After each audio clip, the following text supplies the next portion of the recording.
Bismillahirrahmanirrahim. Assalamualaikum warahmatullahi wabarakatuh. Innal hamdalillah nahmaduhu wa nasta'inuhu wa nastaghfiruh wa na'udzu billahi min shururi anfusina wa min sayyiati a'malina. Man yahdihillahu fala mudilla lahu wa may yudlil fala hadiya lahu. Asyhadu an la ilaha illallah wahdahu la syarika lahu wa asyhadu anna Muhammadan abduhu wa rasuluhu amma ba'du. Allah tabaraka wa ta'ala ya ayyuhalladzina amanu taqullaha haqqa tuqatih wa la tamutunna illa wa antum muslimun.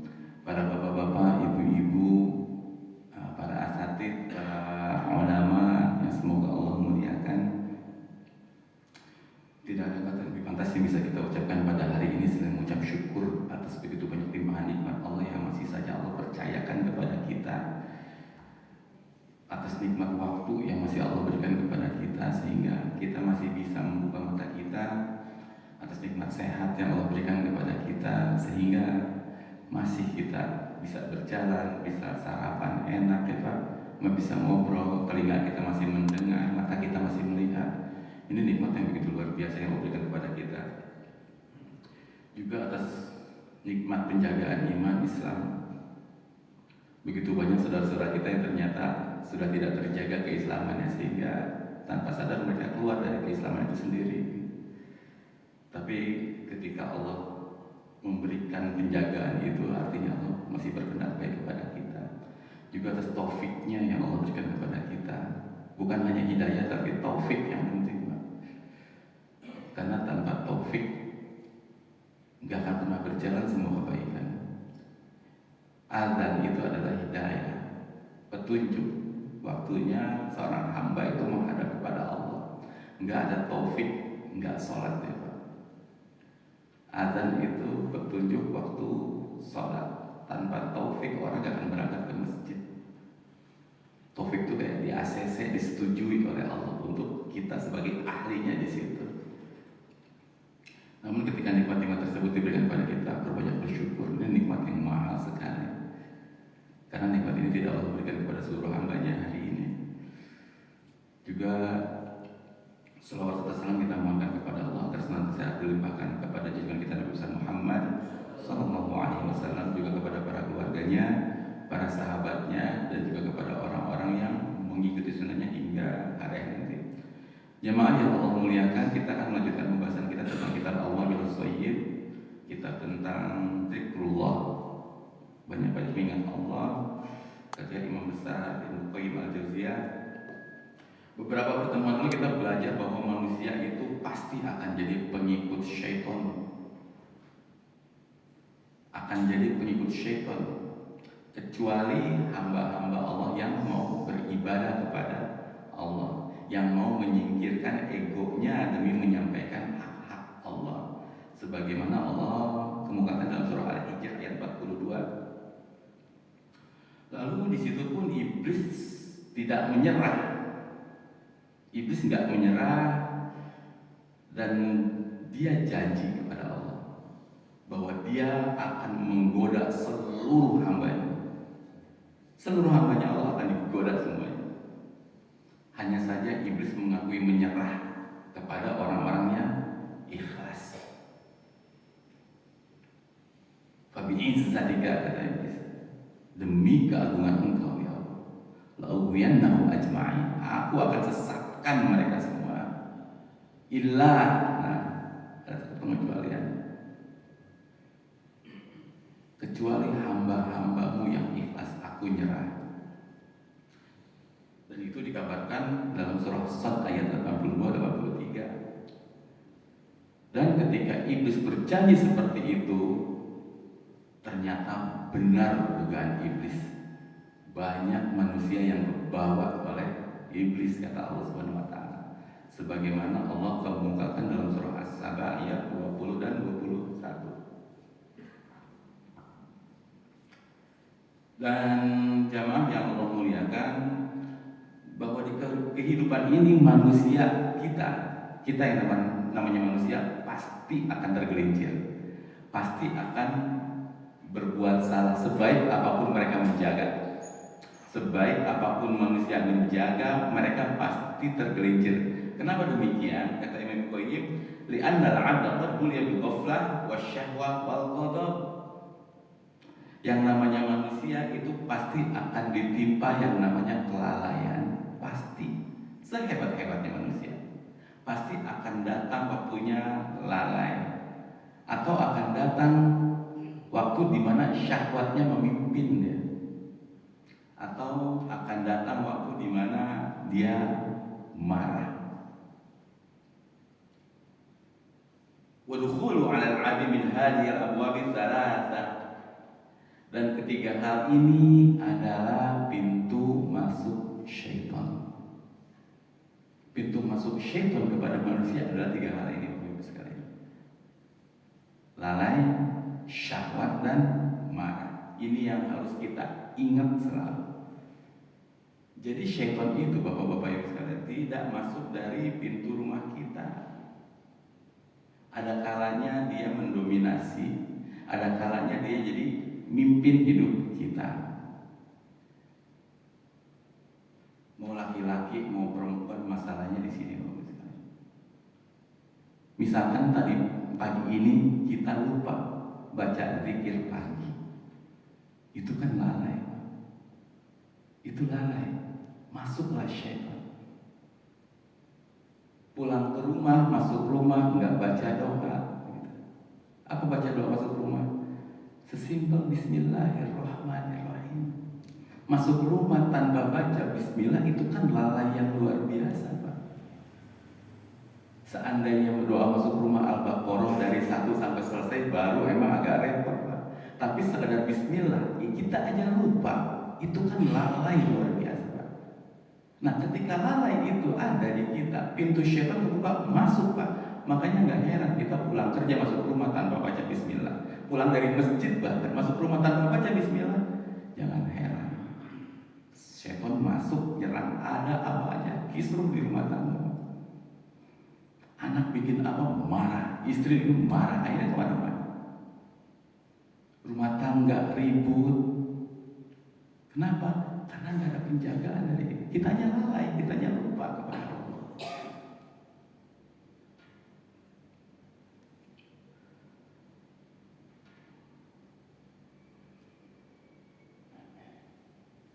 Jadi ini akan terus digoda oleh Allah karena ada syahwat mimpin. Seseorang ketika lalai udah pasti lupa sama Allah. Dan ketika syahwat sedang memimpin, Pak, itu dia gak ingat sama Allah. Apalagi ketika syahwat bersandingan dengan waktu sholat misalnya, Pak. Ketika syahwat ada, mohon maaf, seorang laki-laki yang punya wanita idaman lain dipanggil, aku pengen ketemu.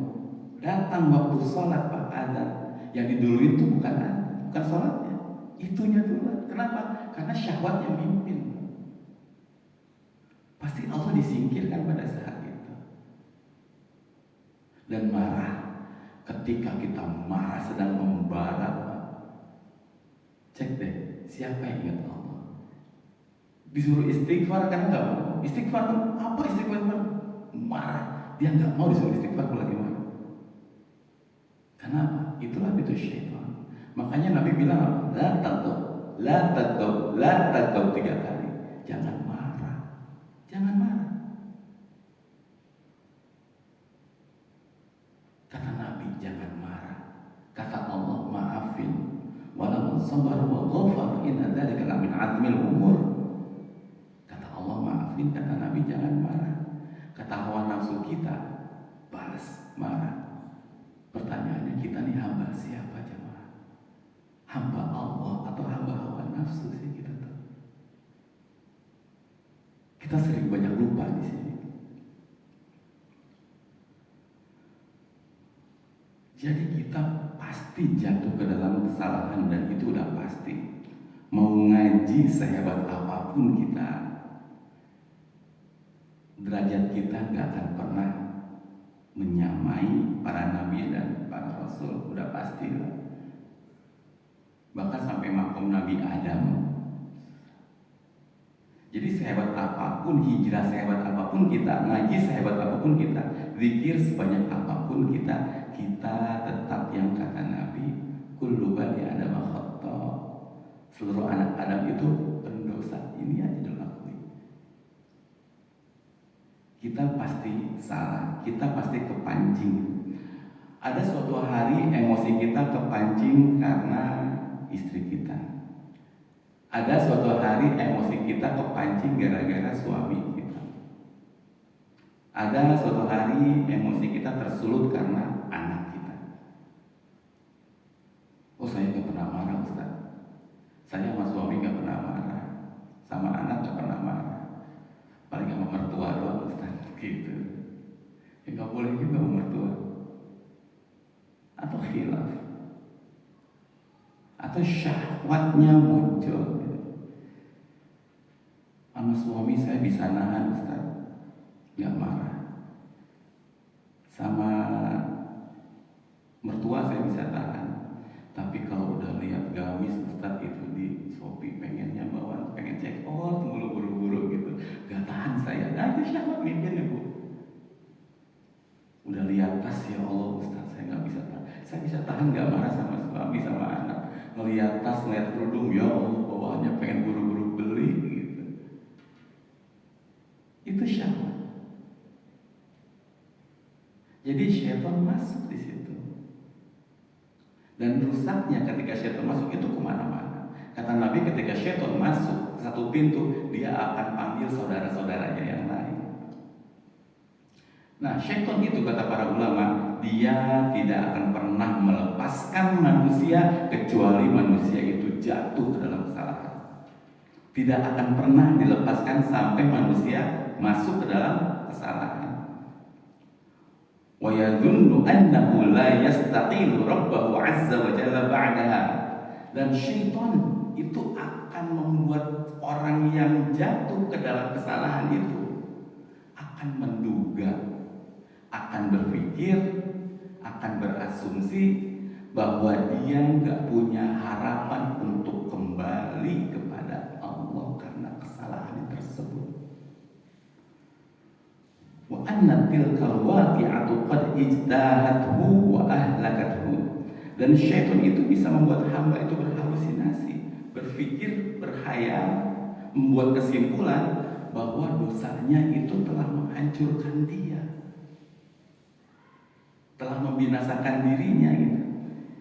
Ini yang harus kita ingat baik-baik Bapak-bapak Ibu semua yang semoga Allah muliakan. Syaitan itu jagonya bikin ilusi, Pak. Bikin ilusi di pikiran kita. Jadi kita suuzon tuh gara-gara itu. Ilusi-ilusi itulah perbuatan syaitan. Ketika suami di WA nggak balas-balas, langsung ada gambar lagi ini. Ada film tuh di kepala kita, itu kerjanya syaitan. Khayalan-khayalan, ilusi-ilusi itu. Nah, banyak orang berpikir salah. Dia berpikir bahwa syaitan itu akan berhenti ketika kita jatuh ke dalam kesalahan. Lah, enggak. Syaitan itu enggak akan pernah berhenti ketika sekalipun kita masuk dalam kesalahan. Karena serangan syaitan itu 2 kali, Pak. Begitu kita salah dan kita pasti salah. Kullu bani Adam khata. Setelah kita salah, syaitan akan serang lagi, Pak. Dengan serangan yang kedua, udah jatuh tertimpa tangga gitu.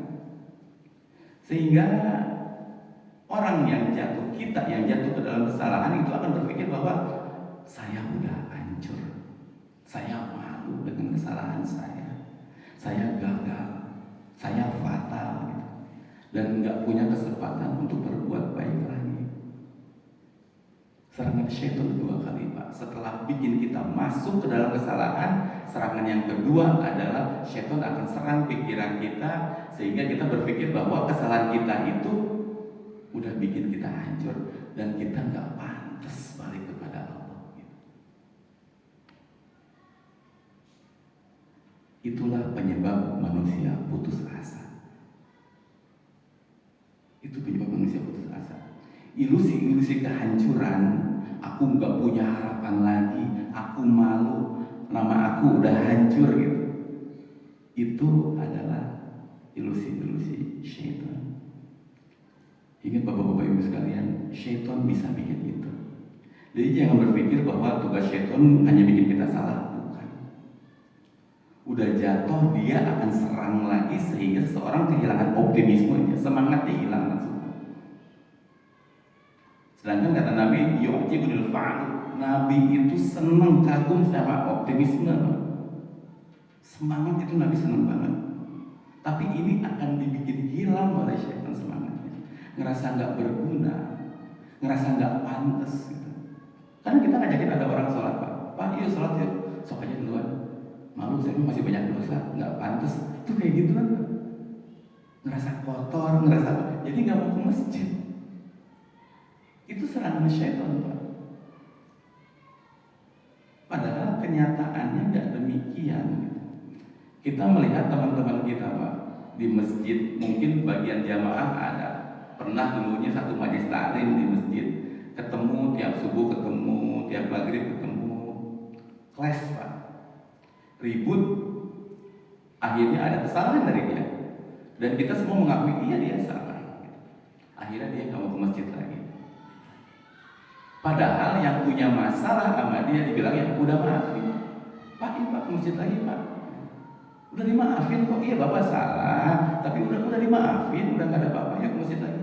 Enggak, saya malu. Nah itu serangan-serangan syaitan akan bikin kita putus asa, benar-benar.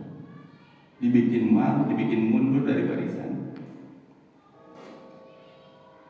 Padahal kenyataannya nggak demikian. Dan kita sering lihat sahabat kita tuh benar-benar terpukul banget. Ada orang bikin salah terus dia ngedrop banget karena kesalahan-kesalahannya itu. Salah emang, tapi sebagian teman juga yang lain biasa-biasa aja. Udah dimaafin kok gitu. Tahu-tahu dari kantor resign. Padahal bosnya udah maafin, teman-temannya di kantor udah maafin. Akhirnya resign, akhirnya nggak punya kerjaan. Akhirnya istrinya nggak dinafkahin. Akhirnya fitnah kemana-mana, makin lagi putus asa lagi. Dan itu kerjaannya iblis. Wa fadlullahi ta'ala wa rahmatuhu wa afuhu wa maghfiratuhu min wara'i dzalika kulli. Dan sebetulnya karunia Allah, kasih sayang Allah dan ampunan Allah serta maafnya Allah itu sebenarnya ada di balik itu semua. Kasih sayang Allah itu ada di balik itu semua. Jadi ilusi kehancuran, bayangan-bayangan kehancuran, saya udah nggak pantas, saya udah nggak ada harapan lagi, itu adalah permainan syaitan. Sejatinya di balik kesalahan-kesalahan kita, itu karunia Allah itu sangat besar sekali. Ampunan Allah itu sangat besar sekali. Kasih sayang Allah itu sangat besar. Jadi kita jangan pernah melihat bahwa orang yang melakukan kesalahan, ya dia fatal melakukan kesalahan, fatal. Tapi jangan pernah berpikir bahwa dia udah menjadi makhluk yang hina. Karena Allah mengatakan dalam surah Az-Zumar ayat 53, "Qul ya ibadiyalladzina asrafu ala anfusihim la taqnatu mir rahmatillah." Bilang kepada hamba-hambaku yang udah kelewatan, yang udah melampaui batas, yang udah maksiat gitu. Yang syahwatnya mimpin, yang marahnya mimpin, jangan pernah putus asa dari rahmat Allah. Ini Allah yang bilang. Mau sehina-hinanya, mau kita bilang sebajingan-bajingannya manusia, dia bikin salah, Allah bilang jangan pernah putus asa dari rahmat Allah. Allah bilang kayak gitu Pak. Tapi kadang kita manusia malah menghina-hina, malah ngejelek-jelekin, bukannya nggak bantuin. Sementara Allah Tuhannya, Robnya bilang jangan pernah berputus asa dari rahmat Allah. Kenapa Allah bilang jangan putus asa dari rahmat Allah? Karena syaitan kerjaannya bikin itu, bikin putus asa. Syaitan tuh bikin putus asa. Udah usaha gagal, nggak mau lagi, malu. itu syaitan. Ahli masjid bikin salah, aibnya kesebar ke seluruh warga, terus dia nggak mau ke masjid lagi. Kenapa? Malu. Itu syaitan. Setelah bikin salah, dia akan bikin orang terpuruk banget, ngerasa terpuruk, padahal sejatinya nggak seperti itu. Innallaha yaghfiru dzunuba jami'an innahu huwal ghafurur rahim. Sesungguhnya itu Allah mengampuni seluruh dosa, diampuni oleh Allah. Seluruh dosa diampuni oleh Allah. Dan sesungguhnya Allah itu Maha Pengampun juga Maha Penyayang. Kita renungkan ayat ini sejenak, jemaah. Allah yang bilang separah apapun dosa kita, jangan putus asa. Kenapa? Karena Allah akan ampunin seluruh dosa itu. Kita lihat banyak saudara-saudara kita karena kesalahan dia menjadi terpuruk, malu. Ke masjid nggak mau, nggak mau, malu gitu. Tapi jangan seperti itu. Artinya jalan kita kepada Allah itu belum tertutup ketika kita melakukan dosa. Jalan kepada Allah masih terbuka selama masih hidup. Walaupun kita dalam hidup kita pernah melakukan kesyirikan, kita masih hidup, kita taubat diampuni oleh Allah. Kecuali kita mati dalam keadaan syirik, itu beda. Ada orang melakukan dosa, dia bilang dengan santainya, ya Allah Maha Pengampun ini. Iya, Allah Maha Pengampun, betul. Tapi pertanyaannya, kita udah minta ampun belum sama Allah itu? Jadi nggak lantas kita melakukan dosa terus kita diampuni oleh Allah gitu. Ya enggak. Pertanyaannya, udah minta ampun belum sama Allah? Namun ketika kita minta ampun, separah apapun dosa kita, Allah janji Allah akan ampuni. Makanya jangan putus asa. Ini pengennya bunuh diri, malah jauh dari masjid, jauh dari orang-orang soleh, pengennya mati, ini ribet lagi urusannya. Dan Allah juga bilang di surah Al-Baqarah ayat 268. Di sini Allah bilang, "Asy-syaitanu ya'idukumul faqra wa ya'murukum bil fahsya." Syaitan itu, Pak, kerjaannya bikin kita atau nakut-nakutin kita itu dengan kemiskinan. Akan menakut-nakuti kita dengan kemiskinan. Dibilang, nanti minggu depan gimana lo bayar ini? Nanti beras gimana, nggak ada besok. Nanti bulan depan bayar ini gimana, nggak ada lo, nggak punya lo, gitu. Ditakut-takutin sehingga syaitan tuh menyuruh kita berbuat kejahatan. Akhirnya apa? Ya udah korupsi aja. Ya udah ambil gerobak masjid. Ya udah ini, ya udah itu. Akan ditakut-takuti dengan kemiskinan. Makanya di Islam sejatinya kita tuh nggak boleh miskin. Ada perintah yang tersirat dari kalimat aqimus shalah wa atuz zakah.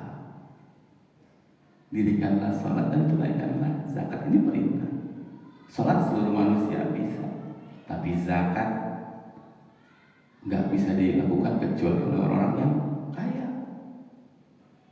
Itu perintah Allah. Maka secara tersirat kita disuruh kaya oleh Allah supaya kita bisa berzakat. Itu niat kita kalau mau kaya, Pak. Kenapa mau banyak uang? Mau zakat biar Allah ridho sama hidup kita, gitu. Kenapa mau kaya? Pengen jalan-jalan kayak orang, jalan-jalan enak sana sini, itu bukan tujuan.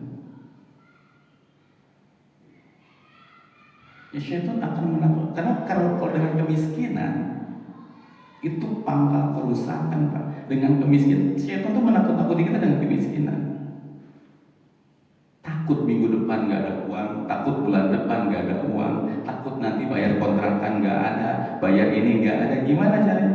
Ditakut-takutin terus sehingga kita akan berbuat kejahatan.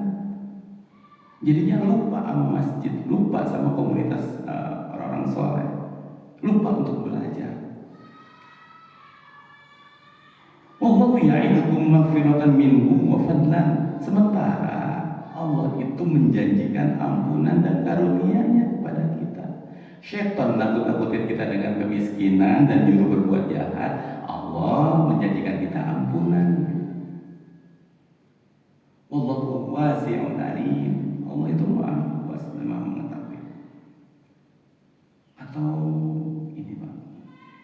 luar biasa sekali. Allah berfirman dalam surah Al-Imran ayat 139. Ini kisah sababun nuzulnya adalah ketika pasukan Islam kalah. Perang apa Pak yang kalah? Perang Uhud. Pasukan Islam kalah, berantakan di situ. Pamannya Nabi Hamzah wafat di situ. Hancur. Dan itu disebabkan oleh siapa? Barisan Muslim. Kekalahan yang diterima oleh orang-orang Muslim itu kelalaian. Sebabnya kelalaian di dalam barisan mereka sendiri. Di pemanah yang kata Nabi bilang, jangan turun, apapun yang terjadi jangan turun. Pasukan musuh mundur, disangka udah selesai, turun ngumpulin ghanimah, balik lagi tuh. Dan pihak yang bertanggung jawab siapa di situ? Khalid bin Walid yang mimpinnya. Diobrak-abrik pasukan Islam, kalah. Mereka nggak nurut sama perintah nabinya. Mereka terpuruk, Pak. Lalu turun ayat ini. Apa kata Allah? Wala tahinu wala tahzanu. Jangan kalian lemah, jangan terpuruk, jangan sedih. Wa antumul a'launa in kuntum mu'minin. Kalian itu orang-orang yang paling tinggi derajatnya jika kalian beriman, kata Allah. Coba Pak, kalau ditelisik dari awal, ini kesalahan dari siapa? Dari barisan kaum muslimin yang gak nurut sama perintah nabinya, yang mana itu perintah dari Allah. Mereka durhaka sama nabinya, durhaka sama Allah, dan mereka terpuruk, Pak, hancur. Apa yang Allah katakan? Apakah hinaan? Apakah cacian? Apakah makian? Enggak. Allah nggak bilang makan deh itu. Udah dibilang ini nggak nurut, sekarang rasain aja sendiri gimana. Ditolongin nggak mau. Bilang gitu enggak. Allah nggak bilang begitu. Itu mah kita manusia yang begitu, Pak. Ada orang salah sama kita, kita udah tolongin, dia malah nggak nurut sama kita. Kita paling bilang makan deh itu. Tapi Allah ternyata nggak ngajarin begitu, Pak. Ini mereka khianati Allah, dan mereka merasakan dampak kesalahan-kesalahannya, dan mereka terpuruk, hancur hatinya. Lalu apa yang Allah bilang? Wala tahinu wala tahzanu. Jangan kalian terpuruk, jangan kalian sedih. Allah. Kalau Allah bilang begini pas lagi menang, nggak aneh, Pak. Tapi ini Allah bilang seperti itu ketika hamba-hambanya nggak nurut sama Allah dan terpuruk, hancur mereka. Ini Allah baiknya luar biasa gitu. Ini ketika terjadi, Pak, kalau sama anak kita, tanya anak kita, Pak, dia udah belajar sekuat tenaga buat sekolahnya, menghadapi ujian. Setelah ujian, Pak, anak kita melihat hasilnya, ternyata hasilnya hancur, jelek nilainya. Dia takut ngasih nilainya kalau orang tua tuh tahu gimana. Dia ketakutan banget ketemu bapaknya, ketemu ibunya. Lalu bapaknya sama ibunya datang, Pak, ke kamarnya. Bilangnya, nah, mama sama papa bangga sama kamu. Wah, gitu. Tanya deh, Pak, perasaan anak kalau digituin sama orang tua kayak gimana? Bangkit lagi. Yang bikin anak terpuruk, udah dia ngerasa terpuruk, dihancurin lagi sama kita. Itulah kenapa anak depresi. Makanya Allah paling tahu hambanya. Allah yang menciptakan kita, tahu karakter kita seperti apa. Udah terpuruk, Allah bangkitkan lagi, naikin lagi. Allah naikin lagi semangatnya. Itulah kenapa manusia sekarang dakwah nggak nyampe-nyampe, udah salah kita ancur-ancurin gitu. Itu makanya kenapa banyak orang nggak mau ke masjid. Salah satunya kami sendiri. Saya ngerasain dulu saya bukan orang yang taat Pak kepada Allah. Kalau lihat sekarang, ini sekarang, dulu enggak. Salah satu yang saya katakan dulu sebelum ketemu guru saya adalah, kenapa saya nggak mau ke masjid? Saya itu kerjaannya disalah-salahin terus sama orang. Dan kita semua, saya ngedeketin anak-anak jalanan yang mukanya tato semua, dan semua seperti itu. Kenapa mereka seperti itu? Malas tak ke masjid, yang ada kita malah disangka-sangka mau nyuri. Kita disalah-salahin sama orang, makanya kita masuk ke masjid. Itu yang terjadi Pak. Ada orang nggak ke masjid, kita malah cibir-cibirin, bukan yang ngedoain. Sementara yang bisa merubah hati siapa? Ya Allah. Muqallibal qulub, yang merubah bolak-balikin hati itu Allah. Gitu. Kalau kita pengen orang yang nggak ke masjid jadi ke masjid, ya kenapa nggak minta sama Allah buat merubah hatinya? Kenapa malah diomong-omongin? Gitu. Itu kan lalai, itu kan lupa sama Allah. Masuk lagi syaitan.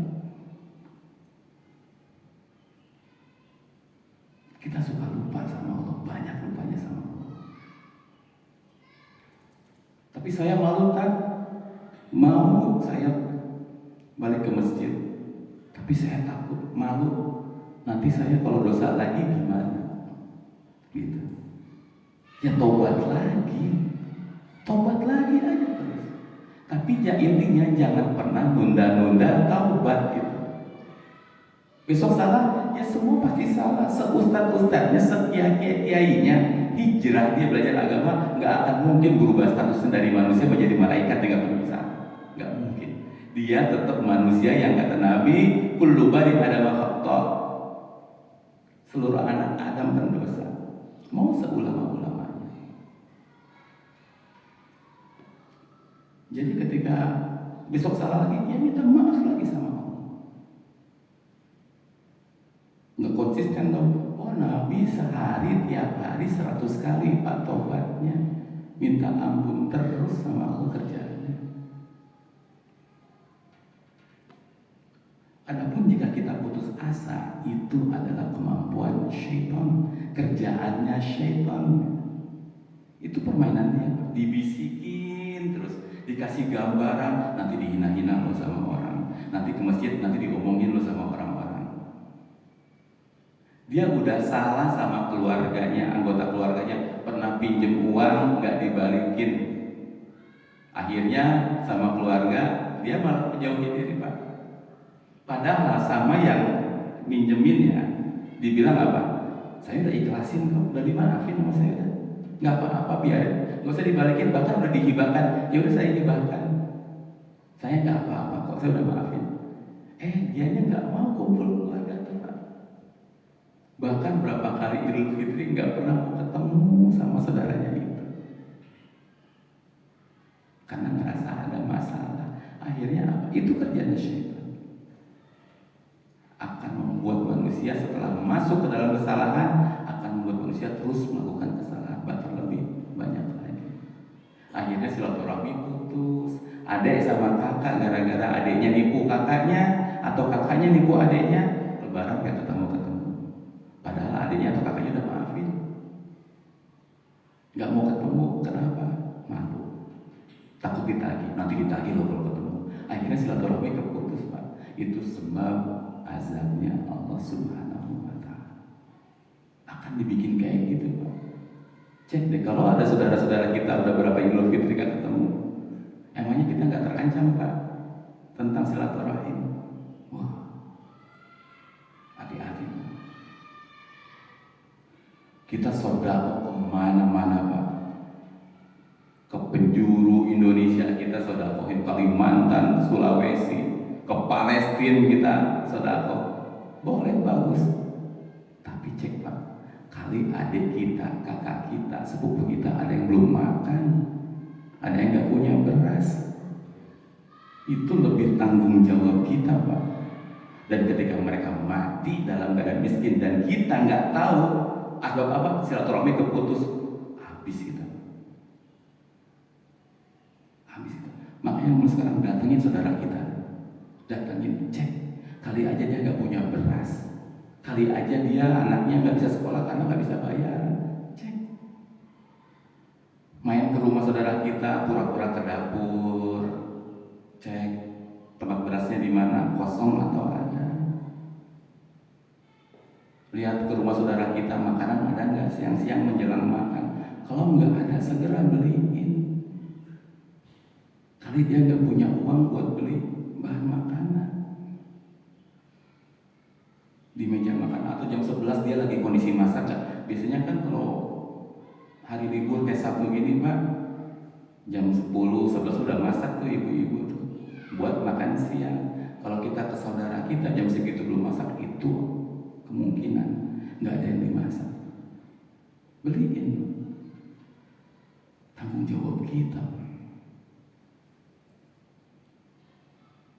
Ketika Nabi ditanya, sedekah kemana dulu sih kita harusnya? Kata Nabi bilang apa? Yang pertama, ibda binafsik. Mulai kepada dirimu sendiri dulu. Kita udah kerja Pak, udah capek ini ya, badan tuh dipakai sama kita. Senangin diri kita. Kita senangnya laksa, ya udah beli laksa buat nyenangin, sedekah ke diri sendiri. Saya senangnya makan urap, cari urap buat sedekah ke diri sendiri. Tanda bentuk terima kasihnya kita sama badan kita. Jaga Pak itu. Jangan ke orang lain dulu. Kata Nabi yang bilang ibda binafsik. Mulai dirimu sendiri dulu. Terus setelah diri kita siapa? Mulai adik ya. Dan keluarga kamu siapa? Anak istri, perhatiin dulu. Jangan ke yang lain dulu. Anak istri dulu gimana? Penuhin semuanya. Udah gitu baru ke orang tua kita. Udah gitu siapa?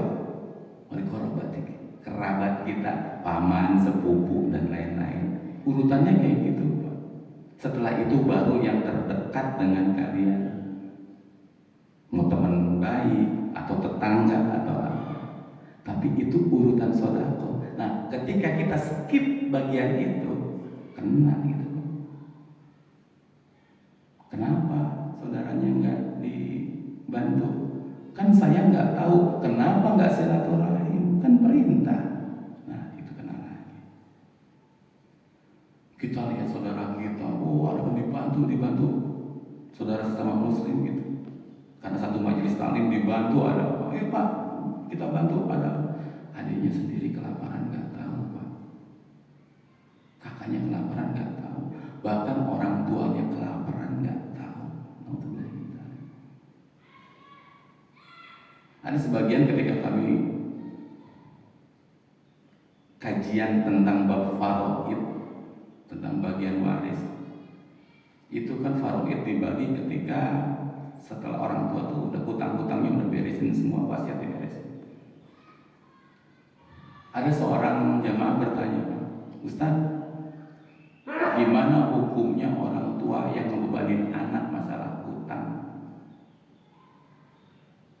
Anaknya nggak suka, kan benci sama orang tua karena orang tuanya berhutang.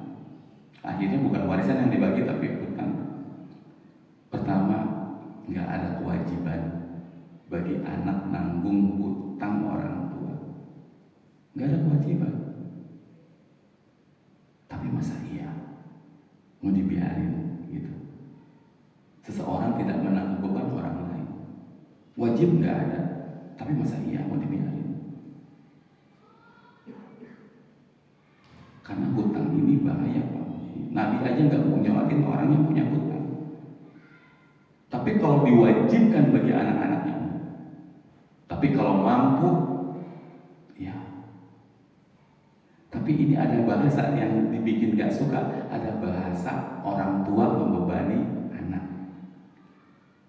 Saya bilang balik, Pak, pernah nggak ngedengar bapak itu jadi beban buat orang tua bapak? Kita sebagai orang tua gitu Pak, ke anak pernah nggak sih bilang anak itu beban Pak? Kayaknya enggak deh. Itu tanggung jawab. Satu. Dan yang namanya orang tua itu kadang rela ngebelain mukanya rusak di hadapan manusia buat berhutang untuk kita kan. Ketika kita sakit Pak, Kita ditanya berapa bersaudara? Saya 3 bersaudara, Ustaz. Saya anak ketiga. Nah, dulu ibu kita waktu kecil punya suami nggak? Ada bapaknya gitu, bapak kita. Pak, demi Allah buat ibu-ibu nih, Bu, pernah nggak berpikir kalau ibu punya anak 3? Karena yang satu sakit, kita titipin anak kita yang sakit ke adik ibu atau kakak ibu gitu. Pernah? Enggak ya? Kak, Dek, nitip deh anak saya satu lagi sakit nih. Saya lagi ribet ngurusin suami saya, anak-anak saya yang lain. Pernah gitu, Bu? Enggak. Dan kita semua sepakat, Pak. Enggak pernah terucap dari lisan orang tua ketika kita sakit, nitipin kita ke orang lain. Di-handle semuanya, Pak. Ibu bapak kita. Buat ibu kita, suaminya di-handle bapak kita. Ke cover anak-anak yang sehat, ke cover anak-anak yang sakit, ke cover. Di-handle semuanya Pak sama ibu kita. Kita sebagai anak, Pak, ya Allah, orang tua sakit oper-operan, Pak, sama adik kakak. Kak, jagain dong ibu, jagain Kak. Gue lagi ribet nih sama suami gue. Saya lagi ribet sama keluarga saya. Bisa loh Pak kita nitipin orang tua kita ke orang lain. Orang tua demi Allah nggak pernah kepikiran untuk nitipin anak yang sakit ke orang lain. Di-handle semuanya. Tapi anak bisa kayak gitu sama orang tua. Itu jahatnya kita. Jahat, bisa gitu sama orang tua. Di-handle, dioper. Malah capek nih gue jagain nyokap mulu gitu. Saya capek jagain ibu mulu. Gantian dong Kak gitu. Itu ya Allah, orang tua kita nggak pernah kayak gitu. Itu salah satu durhakanya anak kepada orang tua.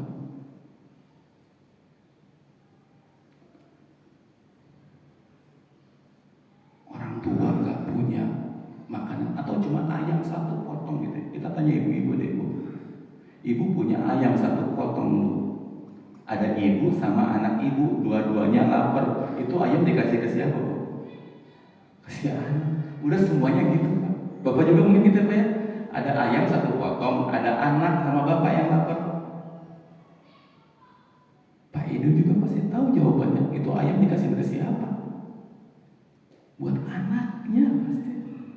Udah makan nak, papa udah kenyang. Makan aja. Tapi anak, Pak, ketika punya gaji pertama kali yang ditraktir siapa? Teman-teman kantornya. Teman-teman mainnya yang kan. Orang tuanya kebagian sisa, itu pun kalau ada. Kalau udah habis, maaf Pak, minta uang lagi, aku gaji udah habis duluan. Gitu kita.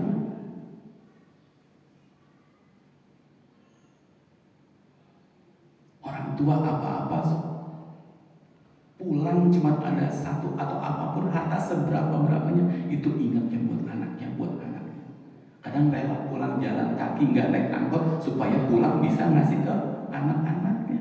Tapi anaknya ya Allah, ada uang, orang tuanya kelaparan, keluarga saya juga lagi susah, gitu bahasanya. Yang berikutnya, ketika orang tua lagi hamil, Pak, 9 bulan, udah waktunya ngelahirin, dicek, kata dokter apa? Bu, mohon maaf, ini kemungkinan yang selamat cuma 1. Kalau nggak ibu, anak ibu. Ibu pilih mana, Bu? Anak. Selamatin anak saya dong, saya nggak apa-apa. Orang tua sanggup ngasih nyawa ke anaknya. Nyawanya dikasihin biar anaknya hidup. Anak ngasih waktu ke orang tuanya aja berat, Allah. Waktu aja berat, Pak. Orang tua nyawanya dikasih. Mukanya dibela-belain sama anaknya. Anaknya bilang orang tua beban, Allah. Nyawanya dikasih sama orang tua, anaknya ngasih waktu aja berat. Ketemu orang tua setahun sekali, itu pun kalau ada uang, katanya gitu. Maka betapa hancurnya hidup kita sekarang itu. Orang tua, ya Allah, kita lahir dijaga-jaga. Kita pulang, kita baru lahir, Pak. Kita lahir di dunia itu. Ayah kita lagi kerja, Pak. Itu perasaan di kantor gimana kira-kira? Pengen cepet-cepet pulang Pak, pengen cepet-cepet ketemu, pengen gendong anak kan gitu pengen ya. Pengen cepet-cepet ketemu anak gitu. Disayang-sayang, dididik-didik. Emangnya nggak nempel hati gitu? Nggak mungkin Pak. Pasti nempel, keikat. Terus udah gitu kita nikah sama orang, terus tiba-tiba cintanya hilang gitu aja? Nggak mungkin. Buat para wanita yang udah dilamar oleh seseorang, itu apalagi bapaknya, ya Allah, bapak sama anak perempuan itu sayangnya Allah Akbar. Dan kalau bapak-bapak yang punya anak wanita Pak, itu kalau lahir bukannya dekat banget, anak wanita tanya ayah mana ayah, papa, bapaknya terus yang ditanyain. Disayang-sayang, dididik, dicantik-cantik, dipinter-pinter, udah gede diambil orang, terus cintanya hilang gitu aja. Nggak kangen? Bohong, kangen. Dan demi Allah, saya sebagian besar saya nggak tahu, tapi saya sepakat semua bapak yang namanya bapak yang cinta sama anaknya, terlebih lagi anak perempuan Pak, disayang-sayang udah gede, terus kemudian dilamar orang, demi Allah nangis. Gak kerasa Ustaz, anak saya udah gede. Kayaknya baru kemarin saya gendong-gendong, sekarang udah ada yang mau ambil, ya Allah, ngelepasnya. Makanya kenapa nikah ada ijab kabul, penyerahan kepemilikan dari pemilik yang lama, pemilik yang baru udah. Jadi dia milik, udah kewajibannya udah gak ada sama orang tuanya. Dirawat, disayang-sayang, dicantik-cantik, dipinter-pinter, udah gede dikasihin ke orang, nggak nyesek gitu Pak. Ya Allah. Terus udah gitu udah nikah pergi gitu. Emang orang tua nggak sakit bapaknya? Ya Allah. Bilang nggak kangen? Nggak mungkin. Dia udah punya kehidupan, biarin aja. Kitanya nggak ngerti-ngerti. Sebagai suami kita udah ngambil anak orang, yang ngerti orang tuanya itu mendidik dari kecil sampai gede. Kita bahagia hidup sama istri kita itu ada andil orang tuanya, dan gak mungkin sayangnya hilang gitu aja ketika dilamar sama kita. Nangis, kangen, cuma gak akan mungkin ngomong. Bohong Pak, bohong orang tua tegar itu. Nangis anaknya dilamar, kita langsung lupa. Itulah kelalaian.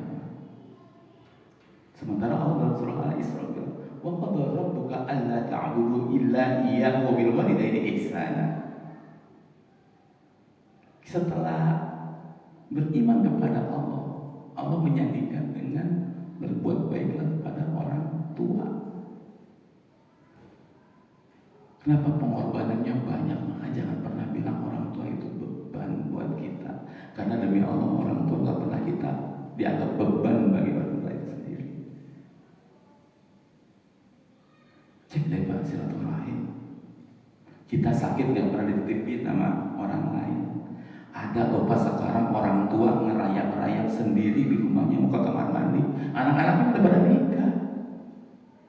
Dia sakit ke kamar mandinya ngerayap sendirian. Sedih dia juga, tapi gak akan mungkin ngomong sama anaknya. Tapi anaknya juga gak ada yang ngerti. Banyak orang tua yang meninggal, anak-anaknya gak tahu. Dia jadi bangkai di rumahnya berhari-hari. Anaknya gak tahu.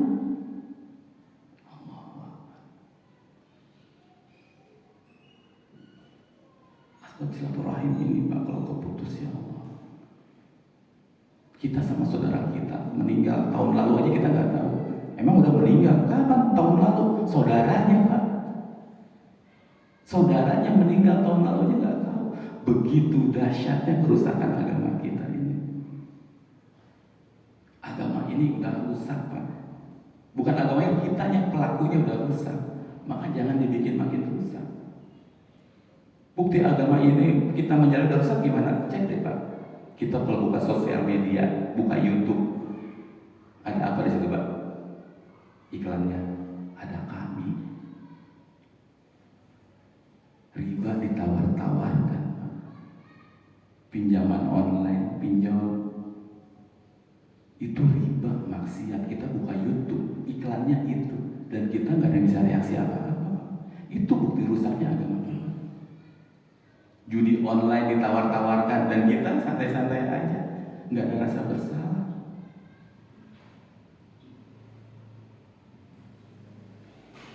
Itu kesalahan. Dan ketika kita lagi nggak punya uang, uang kita kebatas, nggak punya uang. Dulu hijrah kita di tempat yang lama itu kerjaannya riba atau maksiat atau apapun itu, kita hijrah pindah. Dulu beli emas, beli apa gampang, jalan-jalan gampang, makan apa tinggal beli. Pas udah hijrah, kita mau tekad hijrah, tiba-tiba setahun, Pak, beras udah nggak ada, Pak, token listrik udah nyala, Pak, gas udah habis, Pak, anak harus bayar sekolah. Pusing mulai, tekanan-tekanan di situ udah mulai ada. Buka YouTube, ada kami pinjaman online, diklik Pak, masuk dia menyebabkan syaitan. Di barisan jamaah kita banyak di masjid itu, semua rata-rata, tapi alhamdulillah aku jadi hikmah. Gara-gara pinjol jadi stres ke masjid jadinya. Alhamdulillah aku milih masjid, aku milih tempat lain. Tapi itu kelalaian-kelalaiannya akan bikin dibuat oleh syaitan, ditakut-takutin dengan kemiskinan, sehingga ada tawaran-tawaran bunganya murah, udah kecil kok ini, ya udah deh, ini bukan masalah bunga, masalah kalau riba ya riba. Dan Allah janji umumkan perang dari Allah dan Rasulnya bagi para pelaku riba. Umumkan perang dari Allah dan Rasulnya, kata Allah. Kita malah nantangin Allah dengan cara apa? Ngeriba itu kita nantangin Allah. Allah udah bilang ngajak perang pada riba, kita ngeriba. Emang mau ngajak perang Allah, nantangin Allah kan dia berarti. Siapa mau jadi musuh Allah? Saya, diklik sama dia, masuk riba. Wajar agama kita hancur. Dan kalau kita lihat akhlak manusia, kita lihat Pak, disuruh taat nggak mau, para wanita disuruh pakai hijab nggak mau, sama orang tua melawan, semua melawan. Akhlak kita kok gini ya Ustaz ya? Mau ngebenerinnya gampang Pak, secara teori. Demi Allah, akhlak manusia nggak akan bisa menjadi baik selama muamalahnya masih nggak baik. Kalau muamalahnya udah baik, maka akan menjadi baik akhlaknya. Muamalah taruh dari bab jual beli, Pak. Bab jual beli kalau mau dibahas secara fikih itu banyak pelanggarannya di kita. Salah satu bab fikih muamalah dalam jual beli apa? Kata Nabi kita sallallahu alaihi wasallam, hadis ini dijadikan dalil. Jangan pernah menjual yang tidak ada padamu. Itu satu.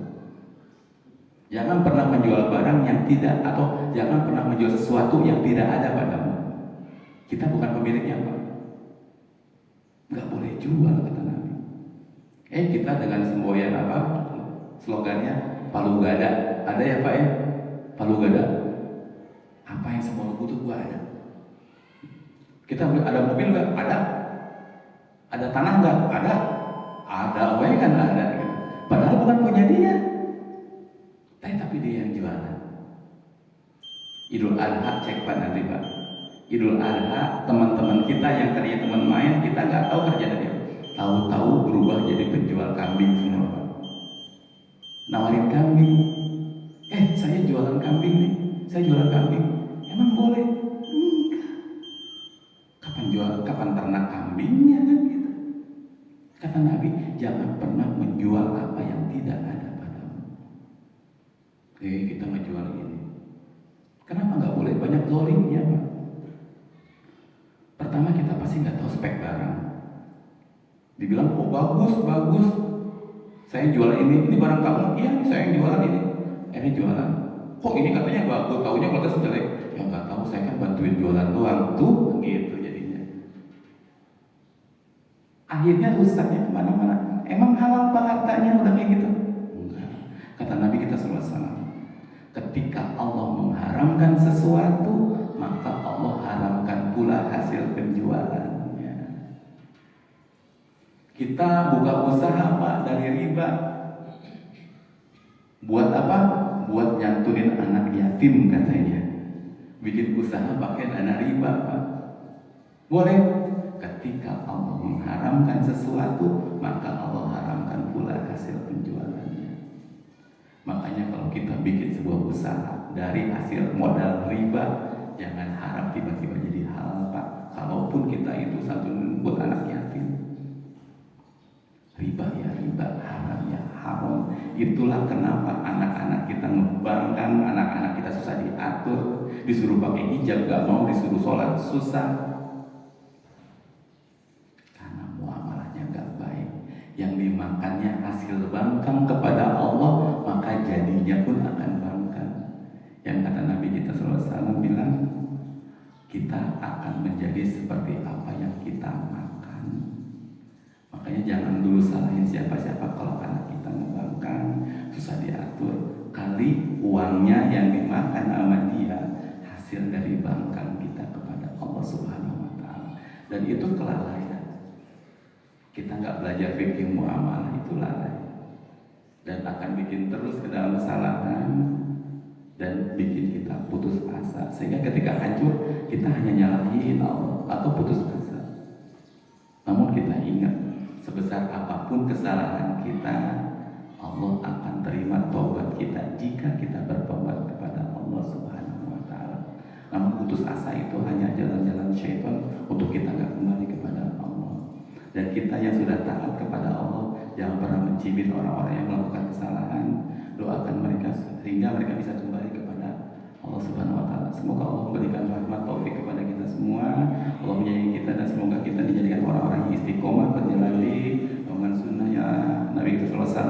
Dan semoga asbab hari ini Allah menyelamatkan kita dan menjadikan hari ini sebagai hujah bagi Allah untuk mengumpulkan kita di jannah Allah kelak. Itu aja bisa disampaikan, kurang punya mohon maaf. Apa yang salah itu datang dari saya pribadi, yang benar datang dari Allah Subhanahu wa Ta'ala. Semoga jadi manfaat bagi semua ya Pak ya. Semoga Allah berkati.